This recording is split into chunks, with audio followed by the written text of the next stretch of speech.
Xabaringiz bor, yurtimizda pedofillar soni kundan kunga ortib bormoqda.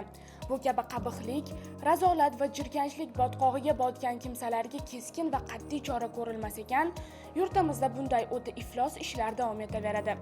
Xususan, yaqinda bo'lgan Namangandagi 38 yoshli pedofil 7 yoshli qizni zo'rlagani, 2025-yilda esa maktab psixologi 3 va 5-sinf qizga uyatsiz harakatlar qilgani bunga yorqin misollardir. Tushunyapsizmi, maktab psixologi? Hammasidan ham dahshati, qamoqdan qochgan pedofil 3-sinf qizni zo'rlagani esa bu kabi kimsalarni qamoq o'mlolmagani va tarbiyasi, ruhiyatini to'g'rilolmasligini yana bir bor bizning jamiyatga isbotladi.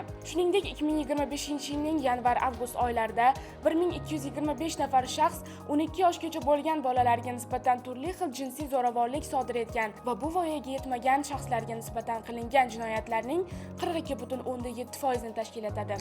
2023-yilning dastlabki 6 oyida 16 yoshga to'lmaganlar bilan bog'liq jinsiy jinoyatlar uchun 257 nafar shaxs sudlangan.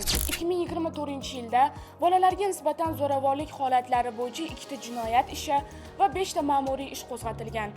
Umumiy murojaatlar soni esa 885 ta. Bundan ham achinarlisi, butun O'zbekistonni larzaga keltirgan Xorazmdagi davlat xizmatchilari tomonidan yetimlarga nisbatan sodir etilgan jinsiy zo'ravonlikdir. Yuqoridagi raqamlar shuni ko'rsatadiki, pedofillik jinoyati hattoki boshqa turdagi jinoyatlar soniga tenglashib borayotgani, bu jirkanchlikka jazoning yengilligi va ma'muriy jarima bilan kechirib yuborilayotganidan dalolat beradi. Bu muammoga eng qulay va qat'iy chora kimyoviy kastratsiya yoki o'lim jazosidir. Misol uchun, Eron, Saudiya Arabistoni, Pokiston, Afg'oniston, Xitoy, Hindiston, Indoneziya, Birlashgan Arab Amirliklari, Nigeriya, Bangladesh kabi davlatlarda o'lim jazosi qo'llanilsa, Polsha, Rossiya va qator shu kabi 19 ta davlatlarda kimyoviy kastratsiya qo'llaniladi. Biz kasalning oqibati bilan emas, sababi bilan kurashishimiz lozim.